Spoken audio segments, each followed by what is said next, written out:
Hello guys, మనకి నిన్న CSK versus Punjab Kings match complete అయిపోయింది కదా. అయితే ఈ మ్యాచ్లో కనుక మీరు చూసుకుంటే మనకి టీబీకేస్ 4 వికెట్ల తేడాతో గెలవడం జరిగింది. మరి ఇటువైపు ఓడిపోయిన సిఎస్కే పరిస్థితి చూసుకుంటే వీళ్ళు ప్లే ఆఫ్ రేస్ నుంచి కూడా బయటకు వెళ్ళిపోయారు.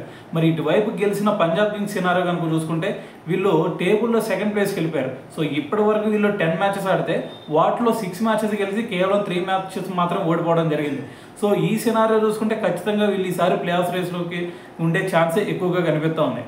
అయితే మరి ఇటువంటి విజయ పరంపరలో ఉన్న పంజాబ్ కింగ్స్కి మరి నిన్న ఒక బిగ్ షాక్ తగిలిందని చెప్పాలి. అదేంటంటే వీళ్ళ కెప్టెన్ అయిన శ్రేయస్ అయ్యర్కి బీసీసీఐ 12 lakhs ఫైన్ అయితే విధించింది.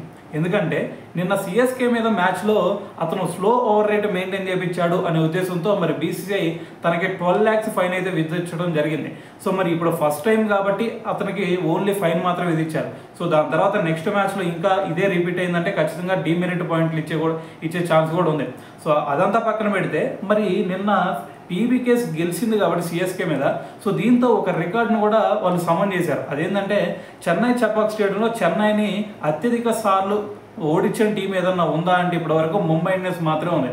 ముంబై ఇండియన్స్ ఇప్పటి వరకు మరి 5 సార్లు ఓడించింది. సో మరి ఆ రికార్డ్ని ప్రస్తుతం మనకి పీబీకేస్ నిన్నటి మ్యాచ్తో మరి ఆ రికార్డ్ని అయితే సమన్ చేయడం అయితే జరిగిందనమాట. సో ఏదేమైనా సరే మరి ఈ మ్యాచ్లో చూసుకుంటే మనకి పీబీకేస్ గెలవడం జరిగింది. సో దీని తర్వాత మరి శ్రేయస్ అయ్యర్కి పడిన ఈ జరిమానా గురించి మరి మీరేమనుకుంటున్నారనేది కూడా కింద కామెంట్ చేయండి.